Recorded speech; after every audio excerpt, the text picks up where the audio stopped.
Right, joining me for an exclusive chat now on the Danny Sun syndicated show here in the UK, I have Joel Smallbone from King and Country. First, it's a delight to have you with me on the show. Welcome. Thanks, man. Good. From across the pond. Good to be with you. And I detect an Australian accent there. Did you originally come from Australia but moved to Nashville? How did that transition come about? Well, it's funny because literally this happened 2 days ago. People always presume that I'm actually um, English. So I was at a shop the other day, and the fella behind the counter was like, "Oh, so what's your soccer team?" And I was like, I didn't have the heart to be like, "Mate, I'm actually from Australia." But the trouble is, Australian dialect and then the Tennessee dialect are very opposing dialects. So I've sort of my accent's somewhere in the in between now. But we have those British Commonwealth roots, so I don't mind the English comparisons. Great. And for King and Country, how did you come up with the name? Well, speaking of the British Commonwealth, it's very apropos with the Queen and the King and the whole thing. Look, Danny, we came up with a bunch of really awful band names. Just to be candid, uh, I'll save you all the gory details, but you know, ultimately, it come down to the why, as it often does with bands. And we were working on our first record, and we were going by the very creative name Joel and Luke at the time, because I'm Joel and my brother's Luke, and that was the best we could come up with. And we'd always wanted something that sort of had a sense of purpose and a sense of dignity and all the rest of it. And we were in the studio working on the first record, and as I recall, at least, it was late one night, and our producer swung around in his chair and said, "Hey, I'd come in with the name All the King's Men." And he swung around in his chair and said, "Remember that phrase for king and country, that old kind of British mantra?" And it's so funny, man, because if you know how if you buy like a VW, all of a sudden you notice VWs everywhere. It's like now every time the new Lion King live action, Zazu's like "for king and country," we've been going through Downton Abbey, my wife and I, and that chronicles through the war, and obviously oh, we're doing this for king and country. It's like, well, there it is. Our band name just sort of pops up here and there. So you explained kind of the background of how you come up with your name, and also how has your faith helped you with being in the music industry and the public eye as well? Mm. Well, and that's a good question, because there's really a dual meaning with the name. It's that we liked the sense of mission in it, but part of that was for king and country, for God and for the people. That was the whole design and the reason for doing music. And I'd say, Danny, it's been a faith has been a guide for us.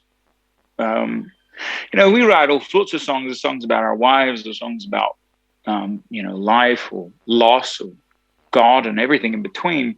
But it's all kind of looked through the lens of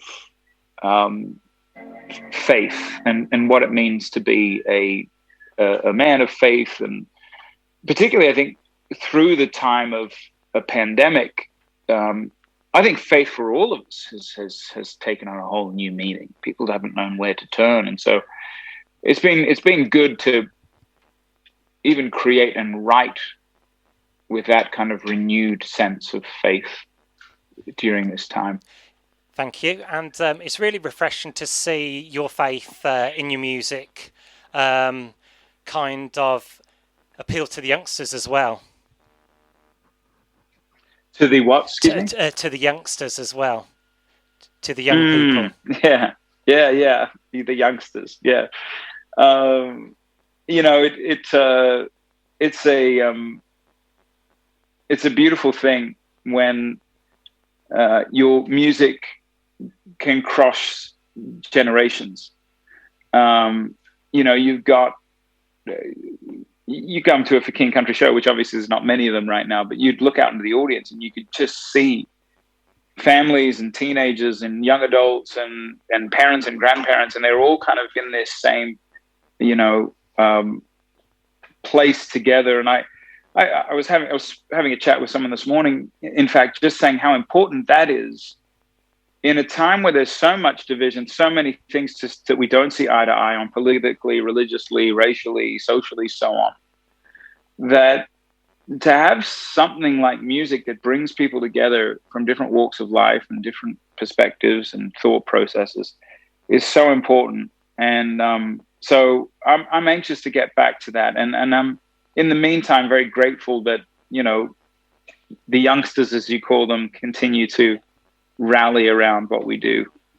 That's great. And your new single, Amen, has exceeded all expectations. It's been a global smash on various charts throughout the world. And then Amen Reborn, such a mind-blowing number. What was it like to collaborate with Lecrae and Tony Williams?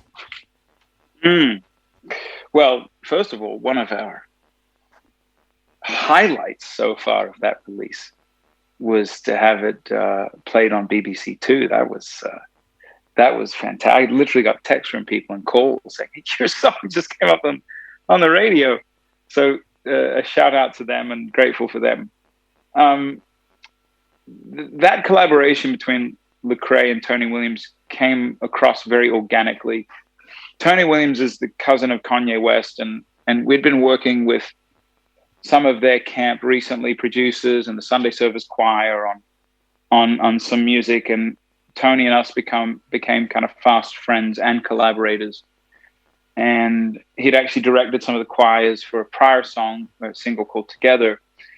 And so it all kind of came together for an award show, the GMA Awards here in America. And we were opening the show, and the song really circles around this idea of baptism. And it just feels like globally, if you will, we're in a time of sort of renewal and baptism and death and new life. And so it was kind of avant-garde to play it, but it just seemed like the right thing. This was October last year. And then about a week or so before, we literally got Lecrae on the phone, and I got to hand it to him.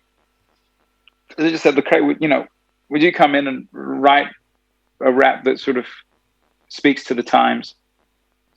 And sure enough, he got on a plane from Atlanta and flew in, and it became this really remarkable moment. Which, by the way, this is Merriweather, my Great Dane. So, hello. Say hello. Yeah, place, Mary, place. But that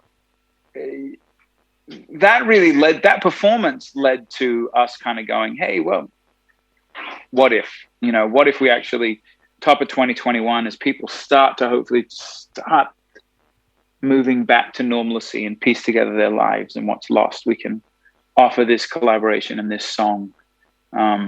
So we're very pleased that it's out in the world. And it's racked up nearly 20 million views when you add up all the videos up on the YouTubes there. And very fitting for this time of year with Easter coming up and Lent and Whitsun as well. Of course, yeah. I think that's something that has been very, having Christmas during a pandemic was a big moment. All these celebrations, New Year's, and then obviously what Easter represents and the great sacrifice of Jesus Christ and the death and resurrection just takes on a whole nother meaning, doesn't it, during this time? And so that's that kind of symbolism once again of rebirth, of death, and then new life during this time is it seems timely. I don't think we engineered it that way. That's just the grace of God that it sort of falls during this very important celebration during the year. And a couple more questions for you now. I just wanted to read some comments from one of your followers, your fans. We have Estefania from Colombia. She says there are no artists or bands or songs that have helped me and touched me in the way that For King and Country has. That's really a lot to say. And she can't really express the admiration for you guys, your life's inspiration to follow God's purpose. That's Estefania from Colombia. It's a nice comment I come across on one of your channels. Oh, no, very. And I love, we've not gotten the chance to travel down to Central and South America, but so many wonderful youngsters, as you call them, from down there have continually reached out. And my wife is Hispanic, and so that the Hispanic culture is very important and very dear to me. So it's meaningful, to say the least, to hear those comments. That's lovely. And finally, I understand you're a father as well. How has being a dad kind of changed your life and look and helped you perceive the world? Well, to be precise, I'm a godfather. I'm not quite. I mean, if you count Meriwether as a child, then maybe I'm a father of a Great Dane and a cat. Yeah. But no, my wife and I are just in the dress rehearsal stage of starting a family ourselves. But there's a litter. I'm one of 7 kids, and so there was one point last year where all 4 of the sisters-in-law were all pregnant at the same time. There's actually this kind of wonderful picture that's floated around of the 4 of them holding their bellies, and so we've graduated to a whole new level of aunt. We call it the funkle and maybe the fanti. I don't know what you'd call the auntie, but and then we're godparents 4 times over. So we just as of 2 months ago, Luke and Courtney, who I'm in the band with Luke, they gave birth to their 4th child, Evie, and she's doing very well. The first daughter in their family, so 3 boys and then a girl, and they've had a lot of related with their children. They're wonderful and thriving, but particularly their last child, complications in pregnancy, and then a very important skull reconstructive surgery after Courtney's pregnancy with their 3rd son. And he's a hero. He's marvelous. But they're very thrilled to be out of the woods, Lord willing, of a lot of those complications. So. Well, that's beautiful speaking with you today, Joel Smallbone for King and Country, with me, Dannison, on the UK radio stations. It's been an honour to have you on. Absolutely. Well, thank you, Danny, and keep up the great work, and hopefully we can make plans to come over and visit you in person sometime soon. We look forward with a little to that. quarantining and whatnot. Yeah. Lovely.